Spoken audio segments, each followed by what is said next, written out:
Ladies and gentlemen, welcome to the Garage Gym Athlete Podcast. I'm your host, Jerred Moon. The Garage Gym Athlete Podcast is a result of my desire to build better humans, unequivocal coaches, and autonomous athletes. I've spent the last several years obsessing over program design, nutrition, and every other way you can optimize human performance.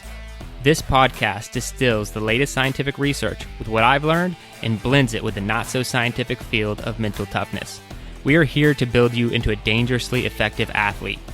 If you enjoy this podcast, you can find out more about our training at garagegymathlete.com. And if you want to pursue more into the field of coaching and programming, head to endof3fitness.com. Thanks for listening.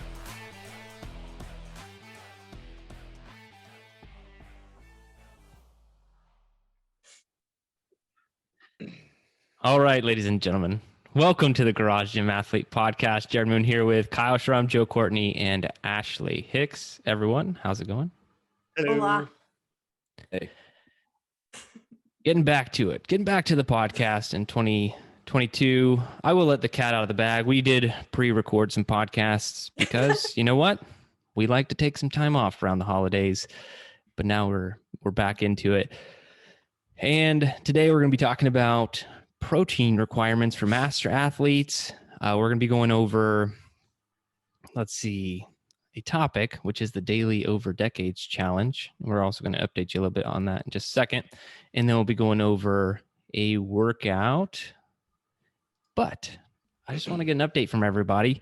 If you want to add any life stuff, you can. It's not a requirement, Kyle. All right. You don't have to add how life is going. But what I want everyone to do today, since we are doing the Daily Over Decades Challenge as the topic of discussion for today, just let everybody know on the podcast where you're at on the challenge, what you're doing, what you've decided to commit to. That way we have it like recorded and like it's on the podcast right here at the beginning of the year. So you can't be like, no, I was going for 200 level 1 the whole time. Like, what are you talking about?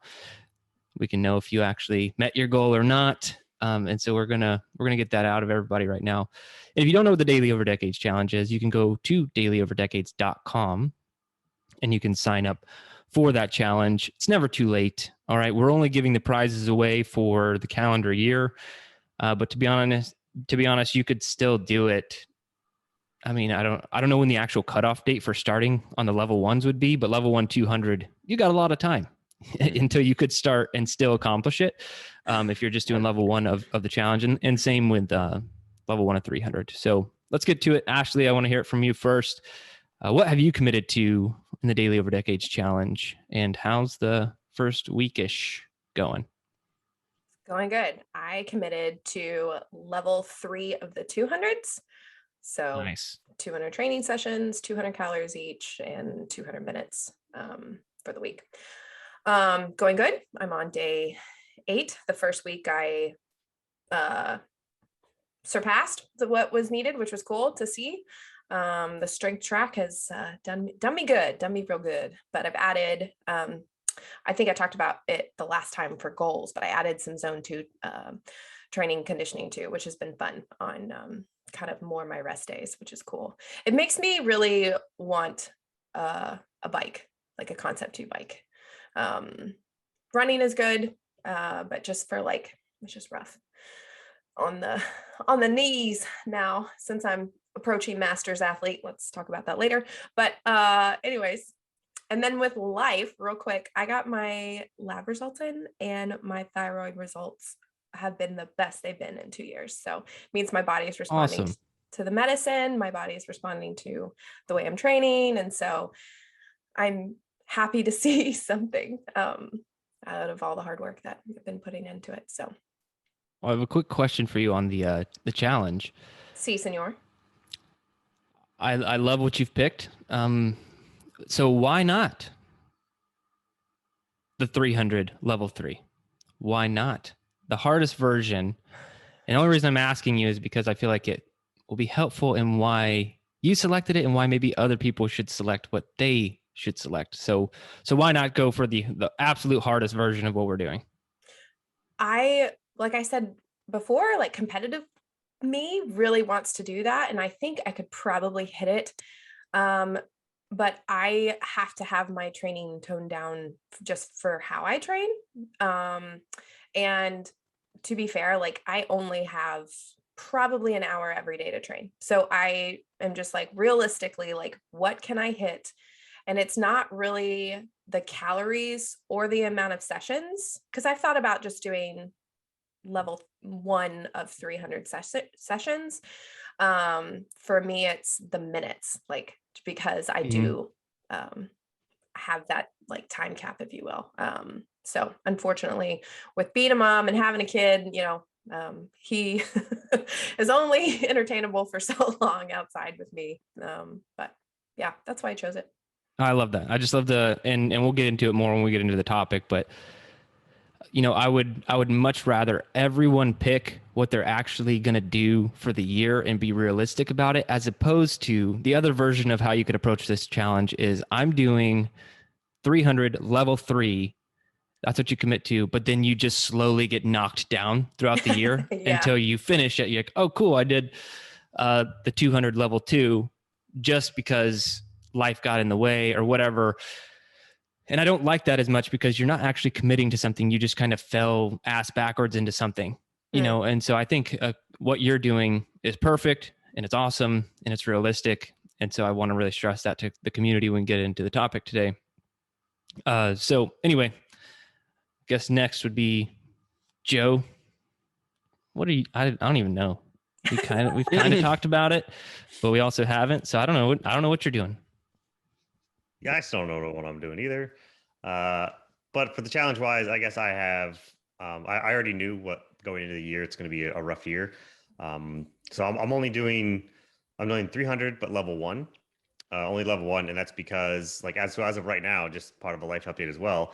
We are officially back in the States, but we're not even in California yet. So like we just had like a 40-hour travel weekend flying from Bahrain to get to the East Coast, and now later this week we have another 10-hour day to go to the West Coast. So like I know my weeks are going to have some weeks where like getting 300 minutes probably wouldn't be able to happen, and I just know that now. And just also thinking of doing the math for 300 sessions is still a lot. It's still 6 a week with one week a month. You can do 5. You can have like your deload week of 5 sessions. That's still a lot for the year. So Yeah. Getting 300 is still going to be a challenge, sessions. And, my minutes are going to be more I just know they're going to fluctuate because of, this moving and then, a baby in a couple of months, which is probably just going to be crazy. So yeah, 300 level 1 is what I am doing because it's still going to be pretty hard. Zone 2, rocking the kid to sleep. There you go. Just do some air squats. I don't even know if I'd get my heart rate up. If you're doing air squats with a child, I'm pretty sure you'd be just fine.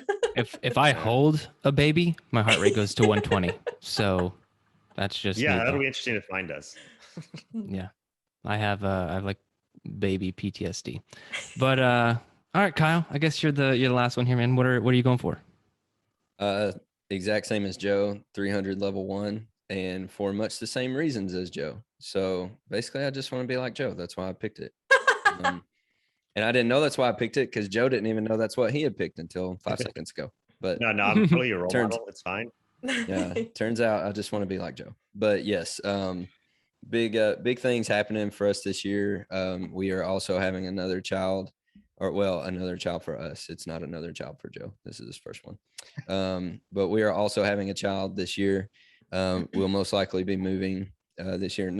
We're still going to stay in our area, but we'll probably be getting a new place and getting into the real estate game. So things like that. So we'll be moving to a new house and things like that. So very similar to Joe. I just know there's a lot of things coming up this year that will get in the way of me trying to hit 300 minutes every week and the 300 calories. I did not want, to me, that would have added a little more stress to training, of making sure that every training session was 300 calories, like if I needed, because you also had to do that, as we're going to talk about soon.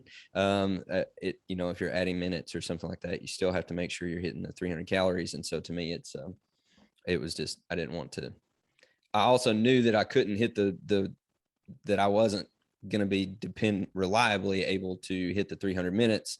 And if you don't hit the 300 minutes, then you don't get level 3 anyway, even if I do hit the calories. So same deal.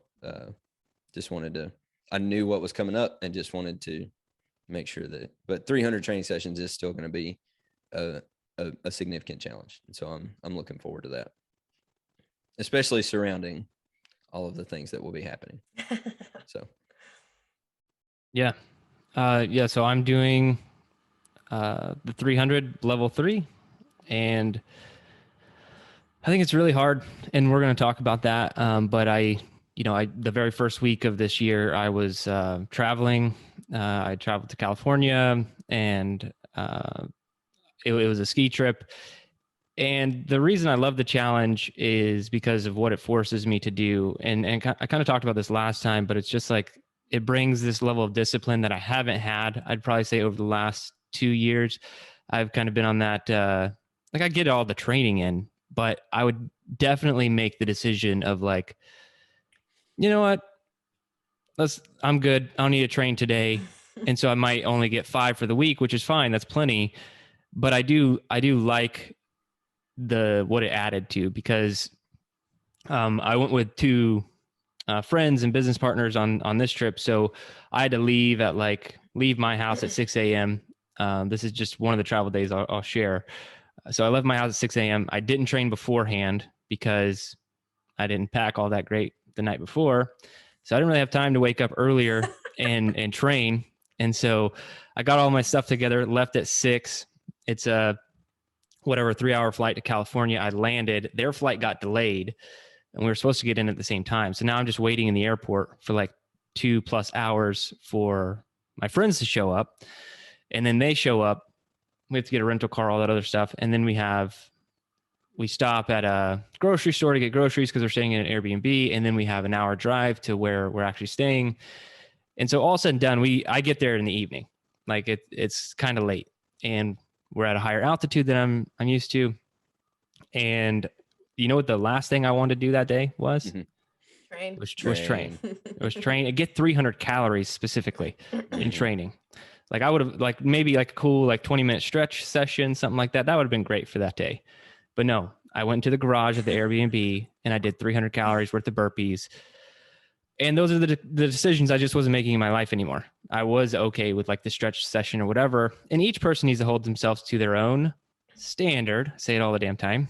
But I just think that's true. And I feel like that's a standard I want to hold myself to this year. So long story short, there will be a lot of that this year. And it makes me uncomfortable, which is good. So that's why I'm doing that one. And we'll see how it goes. You never know. Life can hit pretty hard sometimes. So we'll see what happens. You could have been the weirdo in the airport doing like lunges and air squats and stuff. There was a parking garage like across from the airport, and I was like, I might just go up there and set all my stuff down and like work out on top of the parking garage. Yeah, I should have, but then I would have just been all sweaty. It's all right. Sitting in the airport. You're a bunch of dudes. Y'all don't care. Yeah, but I might do stuff like that, or I've been stranded at the airport before. Specifically, like 2 years ago with my family, we were stranded in Denver for like 12 hours, and then we had to go get a hotel room. I think about that day and how I would have got training in. May have just skipped it. That may have been like one of the only circumstances where I'm like, it's gonna be a 5-day week. Yeah, but yeah. All right. Well, let's get into the study, and then we'll talk more about this daily over decades challenge. If you're listening to this, you're like, what the hell are they talking about? You'll either go to dailyoverdecades.com and check it out, or we will talk about it more. And I don't think we'll spend a ton of time on this study, but who knows? The actual study was done in 2021. It's called Protein Requirements for Master Athletes, just older versions of their younger selves. Not a bad title. It was a narrative review, which is just kind of looking at all the literature, but no like rigorous process like a systematic review would have. And I'm just going to put it in very like easy terms to understand. They were really just looking at protein requirements. And then it looks like most of the literature has to do with protein in younger people. And so they were looking at specifically comparing older being greater than 65 years old, with masters athletes, which is older than 35 years.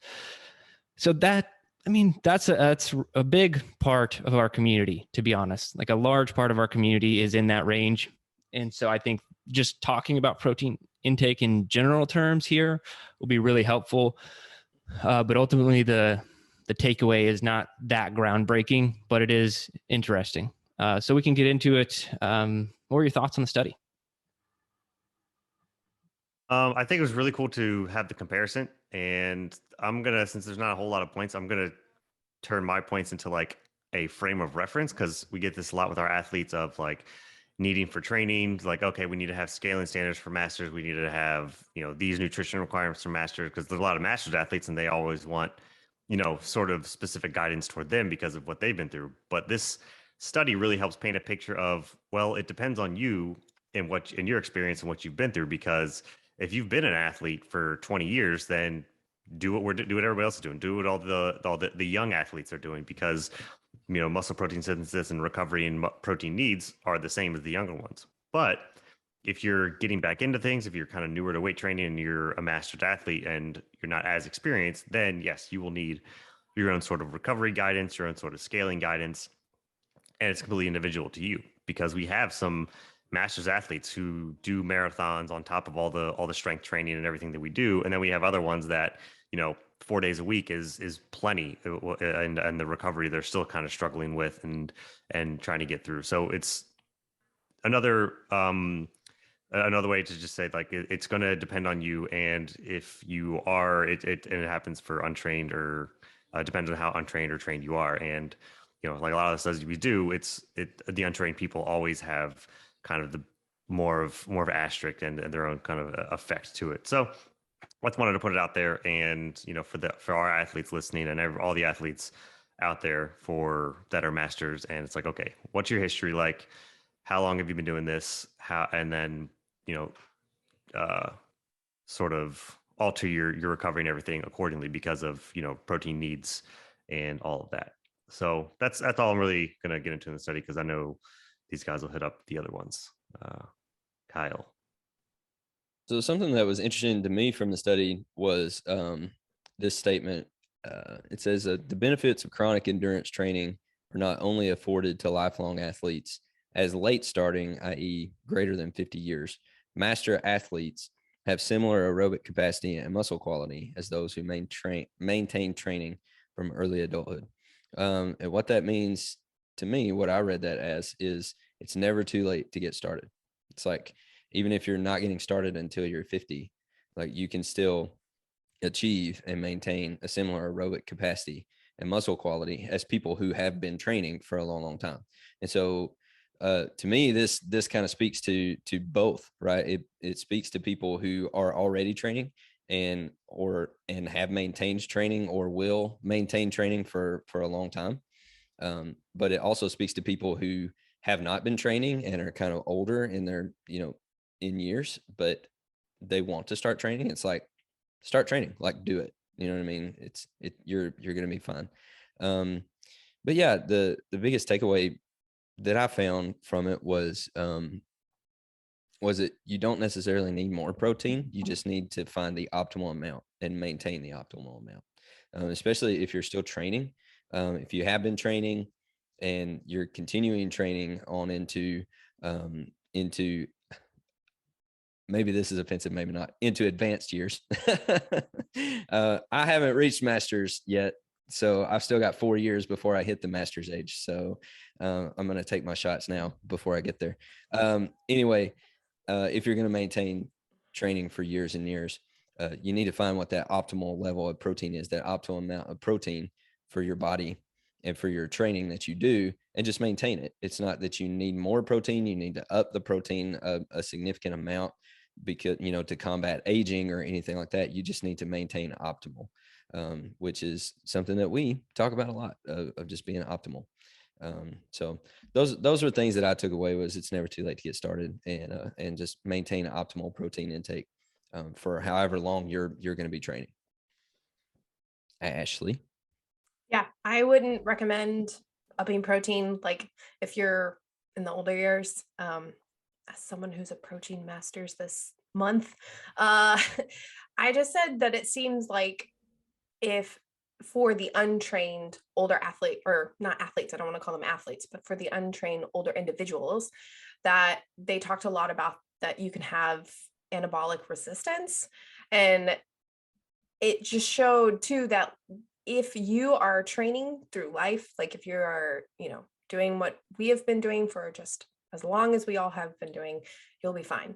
And then exactly what Kyle said, I said, if you are older, don't let that kind of deter you of like, well, I already have this resistance. Why should I? It's like, no, why don't you start training and start seeing the benefits from it? Because they even talked a little bit. I love how they put master athletes are generally considered successful models of aging as evidenced by their body composition, muscle mass, and aerobic fitness as compared to people who are half their age who are not doing that. So basically that means to me, if you have been training this entire time, even though people are younger than you, you can have, better longevity, better, which is what we're all going for, right? At the end of the day, like, I don't think any of us here want to be known as like the most fittest, whatever, like we're training for life. So I liked the study for that reason. Jerred? Yeah, all good points. Going back to Kyle's point, really just kind of a point of the study is we do see this anabolic resistance as you age. And so I think what happened, and I can only guess, right? But medical doctors, nutritionists, whoever were like, well, just eat more protein, but your body's not really doing what it should be doing. And so that doesn't work. And that's kind of like, it reminds me of like, if you have a really unhealthy gut, they say that if you have a really unhealthy gut, you can't just start throwing vitamins, minerals, and all this stuff into your diet and expect it to work. You have to heal the gut. You have to start there. And that's kind of my same takeaway here. If you are older and you haven't been training, you can't just be like, yeah, I'm just eating more protein. Your body's gonna be like, what do we do with this? I'm not doing anything with this. And then that's where these alarm bells start going off for how hard protein can be on the kidneys. Because I really feel like that's only a conversation for people who are consuming way too much protein when they're not training. They have no training program. Otherwise, I think your body should know what to do with protein, in the amounts that we're discussing. And I just took one direct quote from the study. It says the primary physiology changes considered to underpin the anabolic resistance of aging are precipitated or exacerbated by physical inactivity, which has led to higher protein recommendations to stimulate muscle protein synthesis in older untrained compared to younger untrained adults. So if you sit around and do nothing, your body's not going to use the protein, right? And so this is not necessarily like a groundbreaking study, but like I said, it's very interesting because I feel like what we're learning when we look at literature is a big. I don't even think that science, the medical field, whatever, truly understand what fitness does for the body.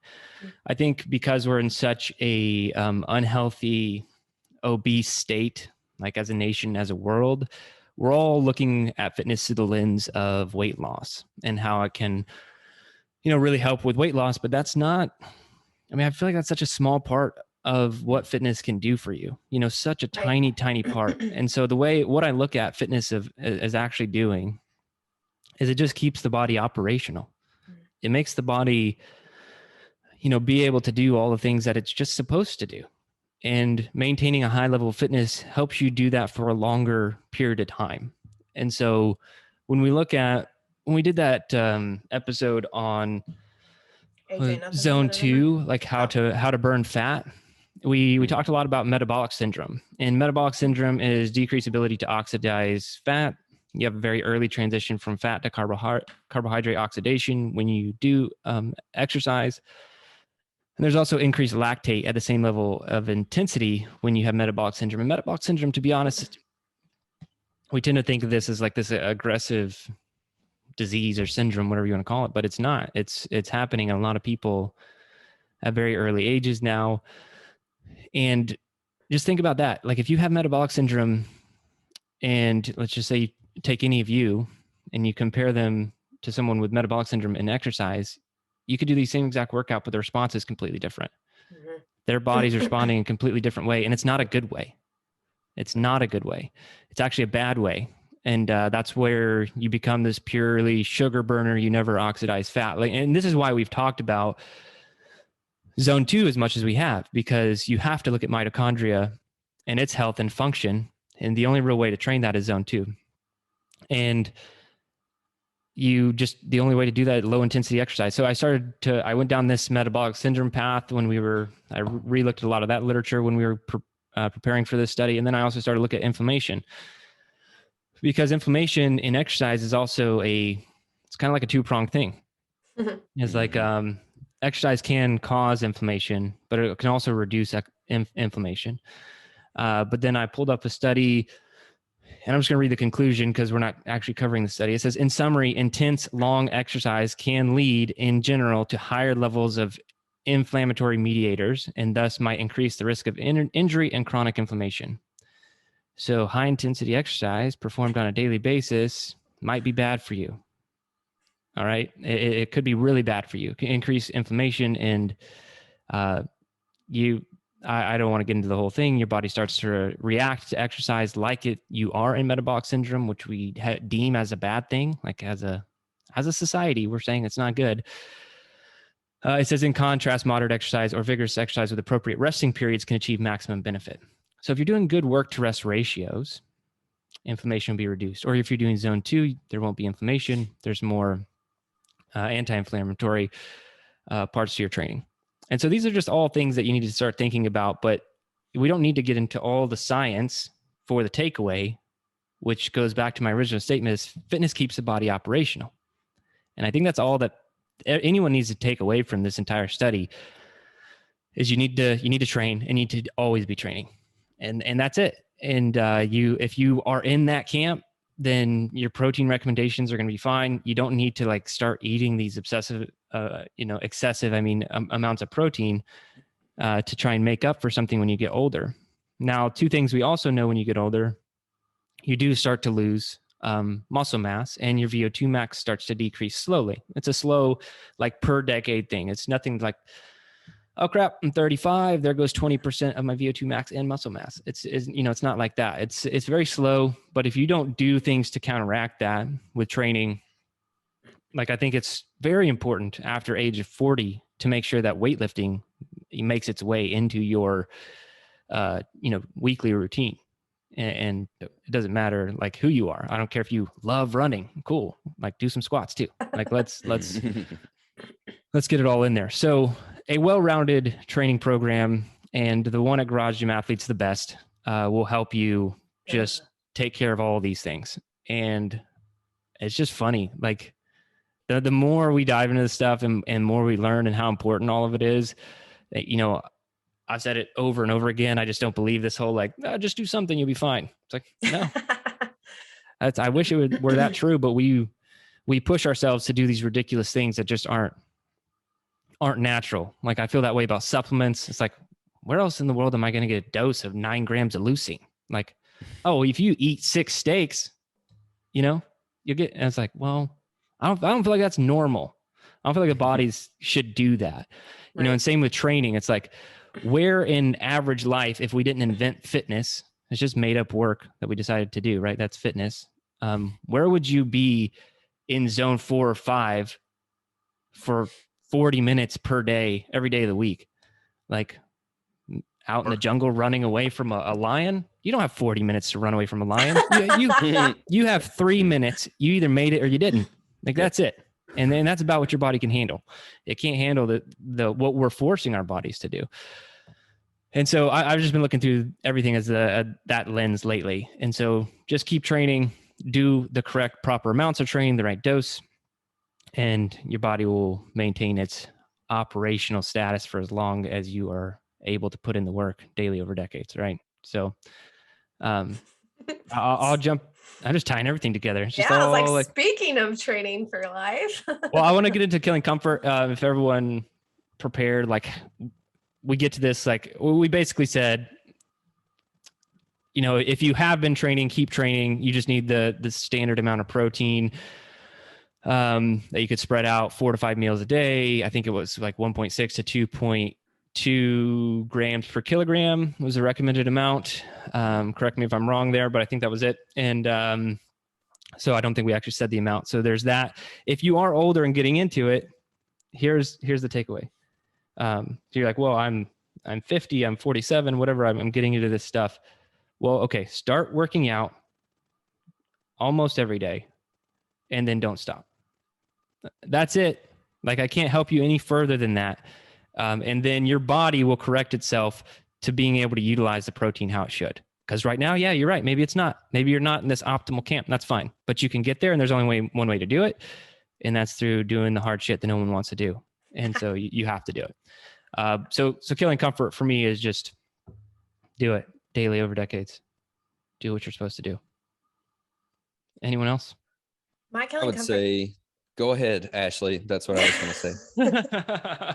I would say, go ahead, Ashley.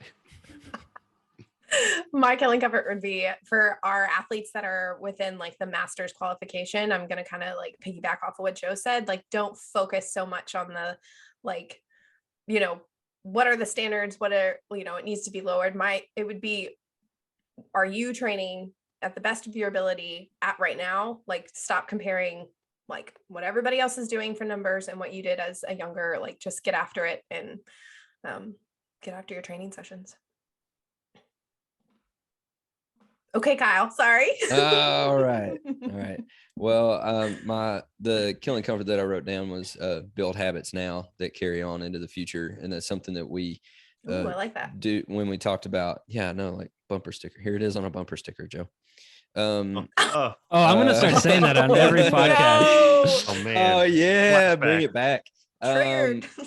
The way that we do it in our coaching, when we do coaching, is we start with small habits. So start small, and kind of like what Jerred was saying, like, don't go out and buy a tub of protein powder, and like and all that kind of, and buy the supplements and all that. Like, start small, because and that's something that this study pointed out was like, if your body is not in shape, it's not going to use that stuff the way that it should. So start small by doing something new that you haven't done, something physical, something that's intentional, deliberate practice is what we like to call it, and start building habits the right way. That way they stick and they carry on into the future for a long period of time. Go ahead, Joe. I guess for the master's athlete, this is more of a killing comfort because it's really hard to get other people to lift and exercise and do those things. So your uncomfortable thing to do is to make somebody listen to some of these podcasts on untrained athletes, or master's athletes, because a lot of times people just don't want to listen to what you have to say. And if you don't feel like you can convey it enough, just be like, hey, just listen to these people. Just listen to this and see what you think. There you go. Shameless plug for the podcast. Bit of a shameless plug, but also like, hey, this is why you need to start lifting. This is the science. Yeah. Exactly. Yeah. All right. Well, we can roll into the topic. So we're talking the Daily Over Decades Challenge. So real quick, like I said, if you didn't know what we were talking about at the beginning, I'm going to go over what the different levels are, what it is. So 300 and 200 are the exact same. It's just 300 versus 200 of everything I'm about to say. So the 300 version, level 1, is 300 training sessions in a year. 200 would be 200. Level 2 would be, and here's where I think there's some confusion, everything that's in level 1. So that's 300 training sessions. Plus, you have to maintain 300 minutes per week. If you're at the 200 level, it's 200 minutes per week. Level 3, everything that's in level 2, which means everything that's in level 1. Right. And every training session has to be greater than, or 300 calories or greater per session. And the 200 version would be 200 calories per session. Okay. So that's it. That's the challenge. It's simple, not easy, but the community almost died. Made it hard. Broke. Yeah. Broke. And I love every single one of you. I really do. But I did not think we would get as many questions as we did. But, this is what happens when I stress test things with thousands of people, and And so I am accustomed to that, from having done this with a lot of athletes for a long time. Like, this makes sense. I think it makes sense. And then you give it to 2,000 people, 3,000 people, whatever. And then they're like, they break it. And that's fine. That helps us understand what we didn't communicate and what we need to be clearer on. So I want to, if you go to dailyoverdecades.com, you can kind of see this, but the reason I broke it down the way I did was, and I put it like in headers on there. So like level 1 to me is like more about the monthly discipline. And I think that's great for a lot of people, is like, let's just have a monthly discipline of getting in X amount of sessions per month. If you're doing 300, that'd be 25. If you're doing 200, that'd be 16 to 17 training sessions per month. Like, those are great habits to build. And if you're the type of person, or you just know where you're at and you're like, I'm not doing that now, this would be a great thing for me to get into. Like, let me build that habit of this consistency instead of like January, I did 31 days, February, I did 4. Like, let's get consistency over a full year by looking at what we're doing each month. Now, level 2, it goes to the weekly discipline. All right. It's like, okay, I got that monthly discipline, but now I'm going to see if I can be disciplined on something every single week. And we already know that increases the level of difficulty a lot. Right. You're like, okay, not only do I need to get in a certain amount per month, now every single week, 52 weeks out of the year, I have to do this many minutes per week. So level 2 to me is the weekly discipline. And then level 3 is the hardest version of anything that you can do as a human being. And that's a daily discipline. Right. A daily discipline is hard. I don't care what you're doing. Like, if you read my book, Killing Comfort, you will see that when I challenge you to go through like the AV8 process, I want you to do 100 days of something. And I really don't care what it is. Like, we've talked about this on the podcast. I don't care if it's remembering to blink your eyes 15 times in a row. Sit down, be like, okay, I'm doing my blinking session. And you blink your eyes 15 times in a row. Sounds stupid until you say, okay, well, you have to do that every day for 100 days without missing. It becomes very, very hard. And if you do anything daily, it's very, very, very hard.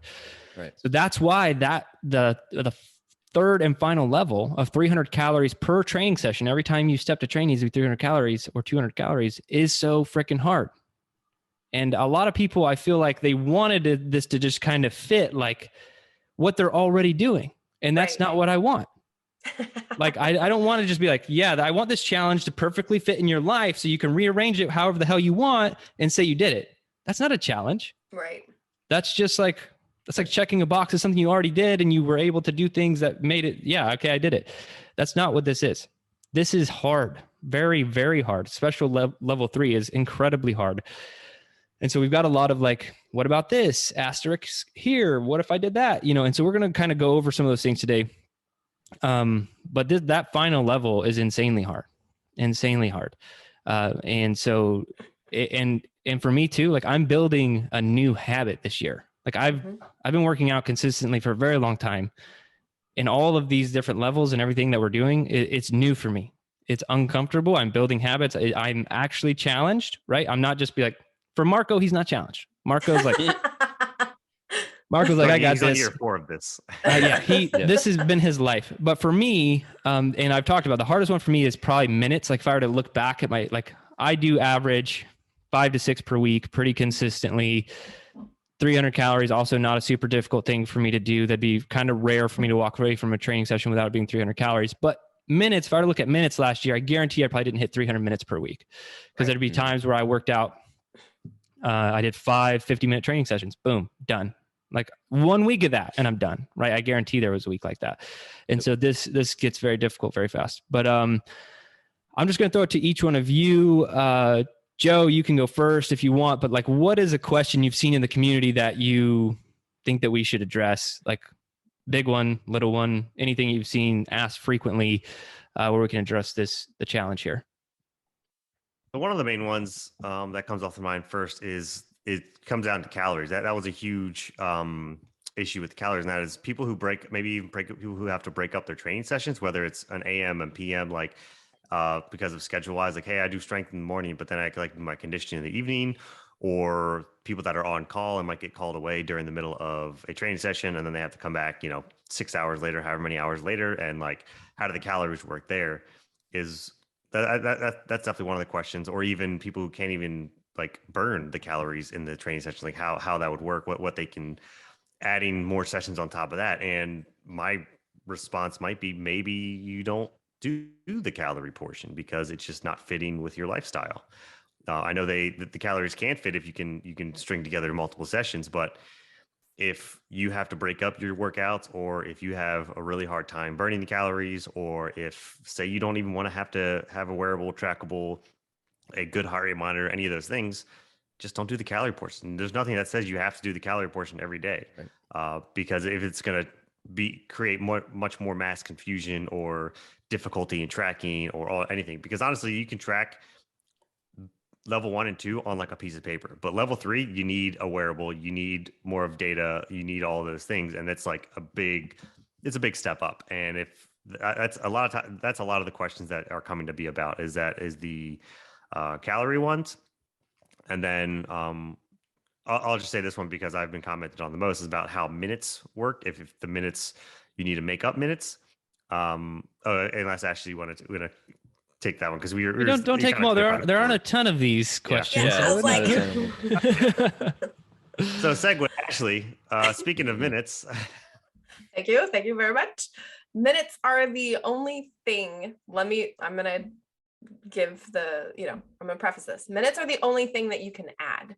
But caveat, if you add another session, let's say you're on 300 level 3, that means that second session also has to be 300 calories, or those minutes do not count, period, dot. So if you're not burning the amount of calories and you're like, oh, I think I'm just going to add a session, that's not how this works. Because I feel like a lot of people are thinking, oh, I only got 150 calories here. Let me just throw another session here to add calories. Minutes are the only thing you can add. So you want to clarify that a little more, Jerred? No, I think this is what needs the biggest level of clarification, because you can't, if you're just doing level 1 and 2, there's not a calorie requirement. So you can just go add minutes and it doesn't really matter the time, the calorie, right? It doesn't really matter what a session is. You could just do, I always use the example of like something that I actually do, which like yoga in the evening or something like that. For me, those are now throwaway sessions because I'm doing level 3. So 20 minutes of yoga, great for me, great for my body. Right. It's awesome, but it doesn't really help me in the challenge at all. Right. And I'm still going to do those things because I know it's good for me, but it doesn't matter. It doesn't count towards that level 3. And I wish that it did, because I would get an extra 20 minutes or whatever in the evening, but it doesn't count because getting 300 calories of yoga will take a very long time, And so I just want to be very clear on that.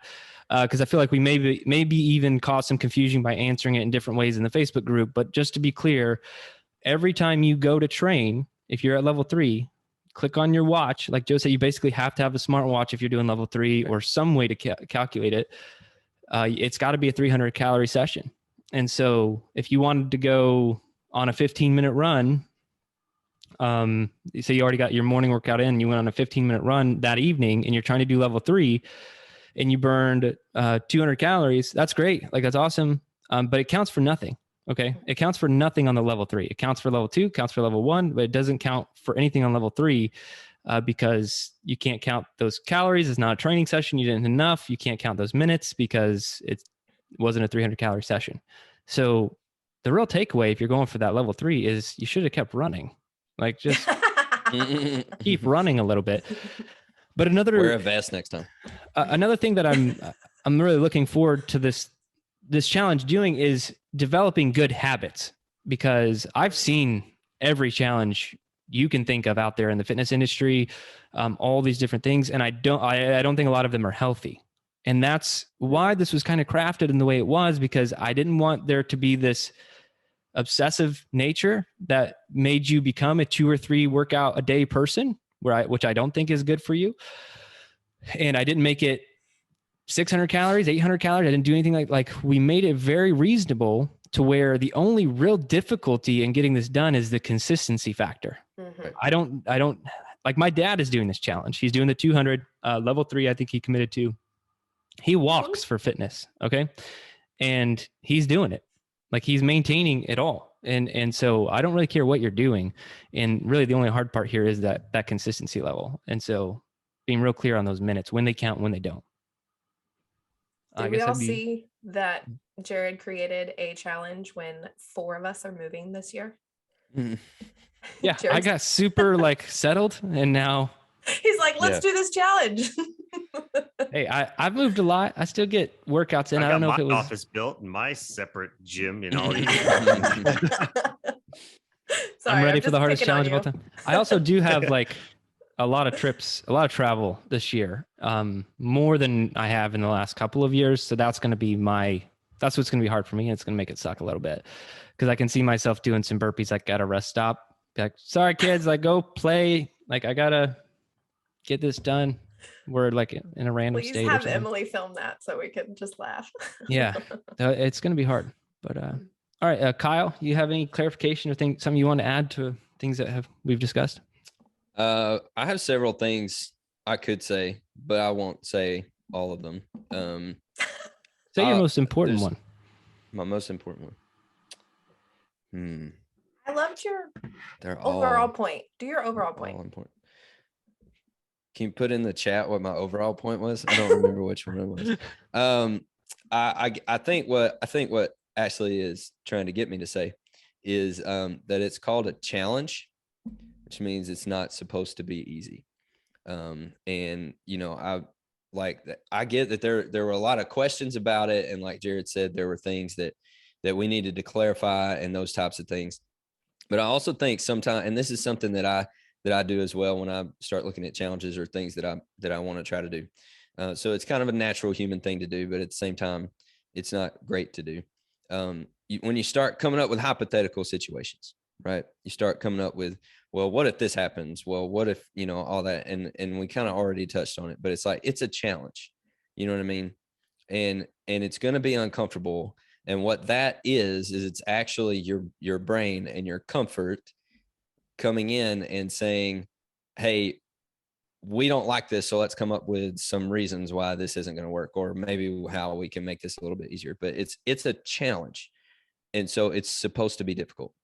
And so we have 6 different levels in the challenge, so pick one and go with it. You know what I mean?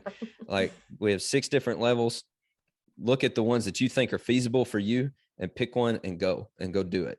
And I'd also say, like, if you miss a training session or you miss 300 minutes on a week or something like that, and you kind of blow level 2, keep going with level 1. You know what I mean? It doesn't mean stop training for the year, you know, and wait until next year and try it again. You know what I mean? Like, just keep going. You know what I mean? Because the point of the challenge is to build consistency. The point of the challenge is not to win a rower. The point of the challenge is not, you know, this or that or whatever. The point of the challenge is, that's why it's called the Daily Over Decades Challenge, is to build consistency and build solid habits. That is the purpose of it. And so understand what the purpose of the challenge is before you pick which level you want, and then pick a level and then just go train. I guess that's what I will say about it. I mean, and I've looked at it from every angle. The challenge does what I want it to do.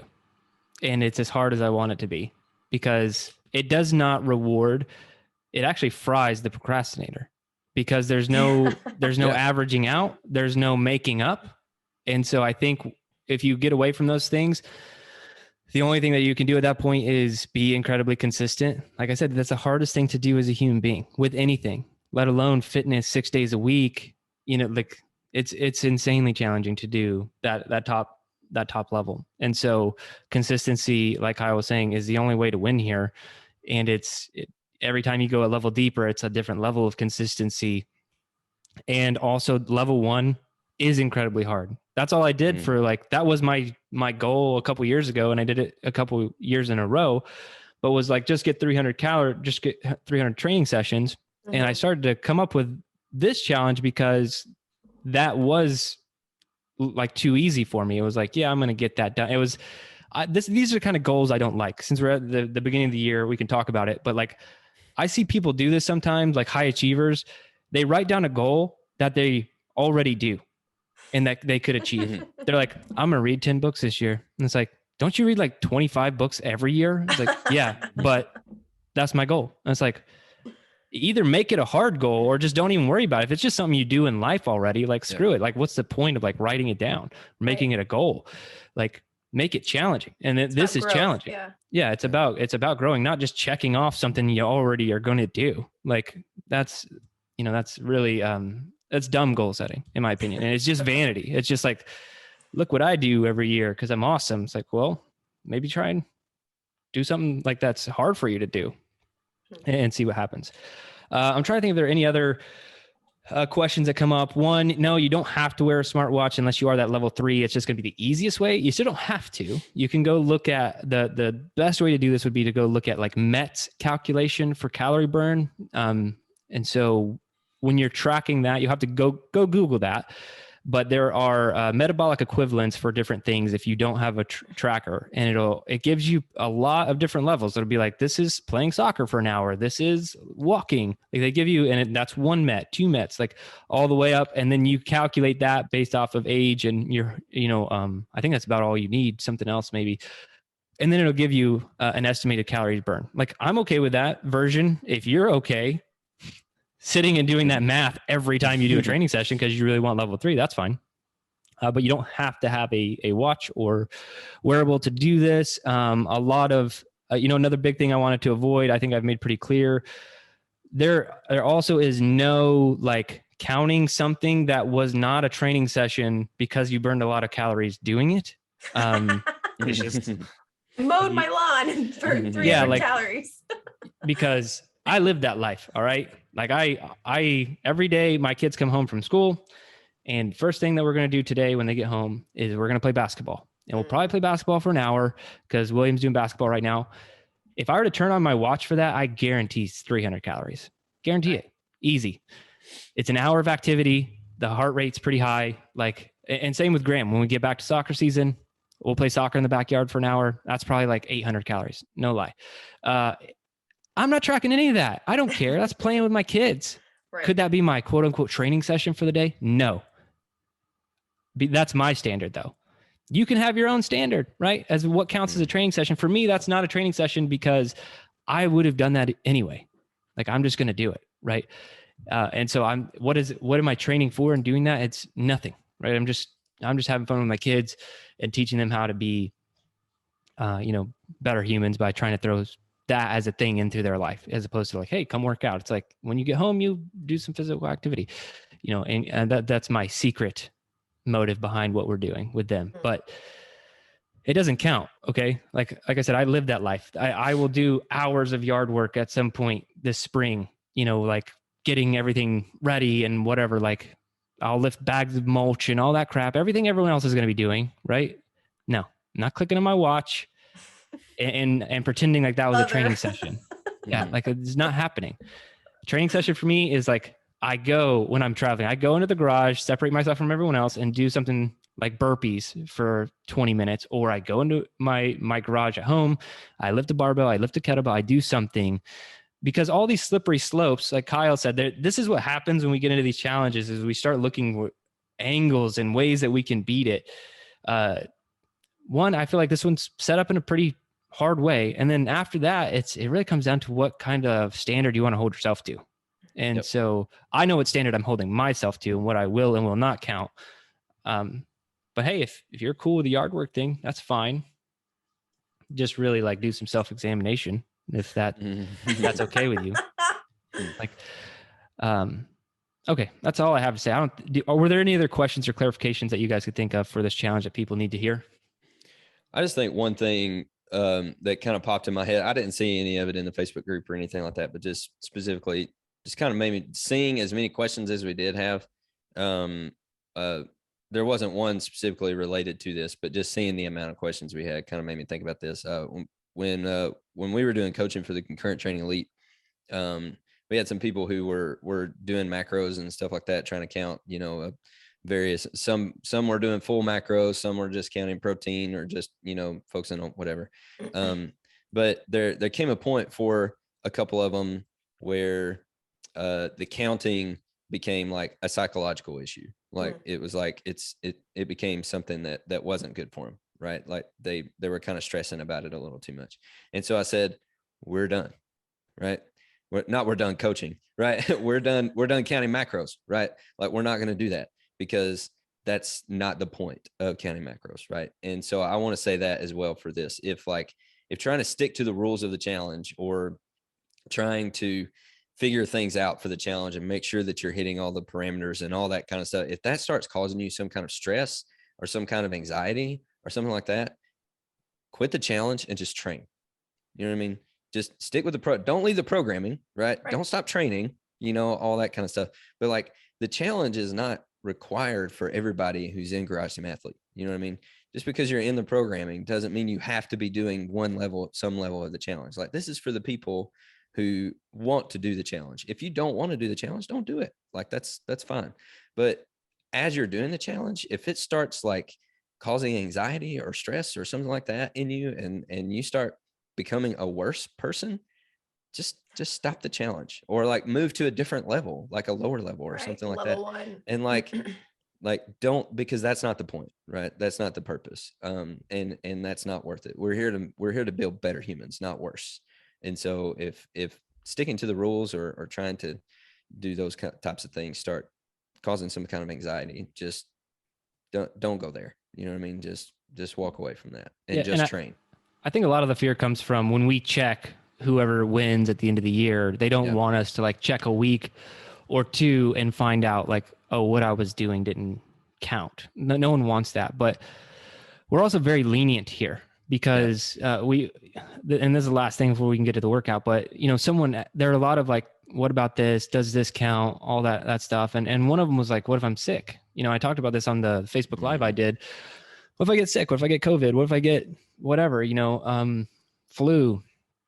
And you go down, I have to immediately say, go talk to your doctor about what you can and can't do. Right.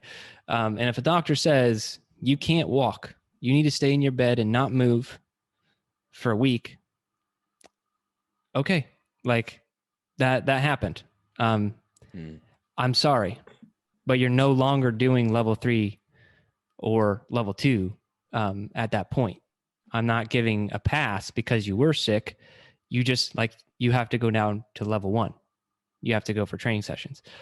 And that's a standard, right? But at the same time, if your doctor says, you know what, I think you might be able to walk some. Great. You can continue the challenge. Does it suck to walk with a flu or COVID? I'm sure it does. But could you burn 300 calories? Yeah, it's possible if your doctor says that you can do it. I'm not telling you to go walk if you have COVID or the flu. I'm saying do what your doctor says. But if he approves you for walking, I don't think I've ever encountered a doctor who's like, you're bedridden. Like, just stay there. Don't move. Activity is bad. Yeah, that's it. I got nothing else to say there. But anyway, I'm not giving a pass when we check these things. If you're sick, because there is a standard, even if your doctor said that you can't, it's okay. You just go down to level 1. And that could happen to me. Like, what if I get severely injured somehow on the slack line and I can't work out for a week? Tough. I can't do the challenge how I want to do it anymore. I might just pick back up at level 3 activity for the rest, after I get better and just pretend like I'm doing it. But when it's all said and done, I didn't do it. I have to wait till next year to do it. So like that, these are the standards, right? Like, it's okay to have a standard. And I think that is the biggest thing I'm probably just going to start pushing for the rest of my life, is having some sort of damn standard for your life and holding yourself to it. I don't care what your standard is. I always want to make that clear. I don't care my standard, your standard, different standards, whatever, but have a standard going into anything. So, okay, if I get sick, walking is my standard for that week of training. And going into this year, I know yard work doesn't count. So if I got 12 hours of yard work done, and I'm like, well, let's just count it. Yeah, nope. I already know right now my standard's set that doesn't count. So know your standards going in with all these things. And I guarantee we will be okay with what you've decided, so long as it all still fits within the parameters and numbers that we have. Lastly, if you still have questions after all of this explaining, after this episode, probably overthinking it and looking for loopholes, in which case just lower the level. Right. Yeah. Precisely. All right. Let's go train. River heist. Yeah. Let's do her. Kyle. Oh, I thought Joe said. I think it's Joe. Oh, Yeah. just kidding. You Joe. Kyle raised his hand though. I'm so confused. I did raise my hand, He was just but stood like this. let's just both do it together, Joe. All Oh right. my gosh. Okay. No. 5 I'll rounds. Nope. Okay, Joe's gonna do it. 5 rounds for time with a 33-minute time cap. We do a 1,000-meter row or run, and that is coupled with 1,000 pounds of ground to shoulder. So total 1,000 pounds of whatever weight you have, and whether it's sandbag, med ball, kettlebell, you'll divide that weight by divide 1,000 pounds by that weight, and that's how many reps you do. So you are the governor on how heavy you want to go, how light you want to go, how many reps you want to do it. And you can use whatever the heck weight you want, whether it's kettlebell, sandbag, slam ball, a plate, whatever. So not a barbell. Barbells are Not not a bar. allowed. Right. Not a barbell. Yeah. And yeah, so that's it. You do 5 rounds. So 1,000-meter row run, 1,000 pounds of that, 5 times, and a 33-minute time cap. If you happen to have like bags of gold as well, that Oh will work gosh. for the workout. Yes, this is you're thieving away. You will put your eye mask on, and your striped shirt if you want to. Well, I guess it's the striped shirt. Yeah, well, you can put your eye Like the mask on. Hamburglar. I was just Oh thinking my about that. goodness. I was Hamburger. confused with the hamburger. Hamburger. That's the, Yes. the picture you're painting in my brain Oh right my now. goodness. And a cape. You need a cape because reasons. So that's River Heist. Everyone should have a cape. Yeah, this is my going out cape, and this is my workout cape. Oh my gosh. What are your tips for River Heist? I mean, Or you are created these it. your tips? Get a cape. Cape, Yeah, eye yeah, mask. What else needs to be You said? just gotta make Don? sure your cape is appropriate length. You probably shouldn't do a For cape longer than rowing. knee length. Okay, Yes. none of this cape. Yeah. Enough capeness. Okay, yeah. The appropriate length cape. Well, you really took that one down. I think for the row, you have to like get after the 1,000-meter row, right? Because you have a 33-minute time cap. And if you are doing like let's say you're using a wall ball that's only 20 pounds, you're going to be doing a lot of reps for ground to shoulder. So, and then it also depends on if you're going to clean a kettlebell too, like how much, like what you're going to do there. So I think that row, you need to get after it kind of thing. It's not just a leisurely row to warm yourself up before you get all this ground to shoulder. Like you need to get after the row. So that way you can crush those reps and make that time cap. My tips are go fast, burn calories. And especially if you're doing level 3 of the challenge. Oh, brought it up again. There we go. You know, You're gonna have to do real more quick than on that 33 minutes. though. Yeah, because I'm living that life, right? And so if I do 20 minutes of burpees and I get 300 calories, that's great on the calories. It sucks for the time. So like, just do zone 2 conditioning afterwards. Like just go straight into it. yeah, no, I'm just saying it's like, you can't just like, I'm going to go hammer out 300 calories really fast. It's like, no, you still Now you you're gotta missing out on the focus time. minutes. Yep. Yeah. It's Hey, gets you creative, makes you think. That's why it's called a challenge, Jerred. I love it. I love being challenged. It's great. Also for this workout, bringing it back, I always recommend banjo music. So Oh some no. That's banjo right. music. Yeah. Oh. Ashley. So- Is it me? Yes, is it's it- you. Is it you? Right. Okay. I already went. Well, Oh, yeah, I think definitely I zoned out. don't going back to the capes, don't do a Velcro cape. Make sure it's a tie cape. Stop. There, 100%. I had to add to Joe's cape talk there. Shenanigans. Yeah, I don't have a lot for this one. Mainly the ground to shoulder. Just picking the appropriate apparatus, because we say if you don't have a ball, use a plate, tap the ground, lift it just overhead. Doesn't need to be lockout. Again, don't get too wrapped around the axle on what counts as a ground to shoulder here. But if you don't have that sandbag or you don't have that med ball, just be careful and like how you're executing it. But at the same time, there's no standards, right? There's no there's a small standard, but there's no like lockout arms overhead standard that makes it ground to shoulder. It just needs to go slightly up and then back down. So don't get too crazy there. To be honest, I'd hate to do this workout with a plate. No, I'm not going to lie. Like Use a I'd hate- kettlebell, dumbbell, something. I've done it. It's Those. not fun. Yeah. Yeah, it's not fun. Yeah. And so that's all on the ground to shoulder. And then the 1,000-meter row run, I would just go, that's not That's not a far distance. It's Right. not crazy far. So I would try and keep that right at threshold level there. So not maxing out to where you're going to just like slowly die throughout the workout, but I would push it towards threshold, like to where you're getting a little bit of that burn. That's threshold if you didn't know. So that's threshold.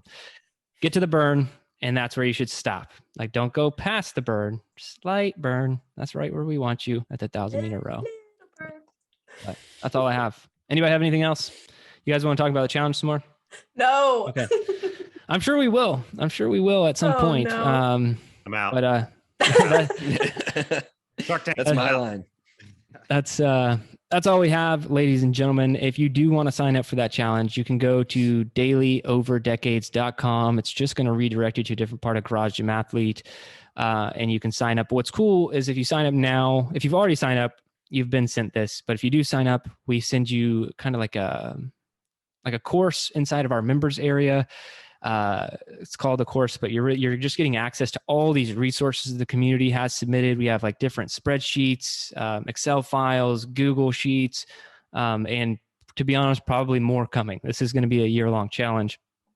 A lot of cool graphics made by Rachel Hefner that we put in there, which are really cool. I might end up printing some of those out, but that would involve me figuring out how to do that, and I don't know if I will, so I'll probably stay digital for now.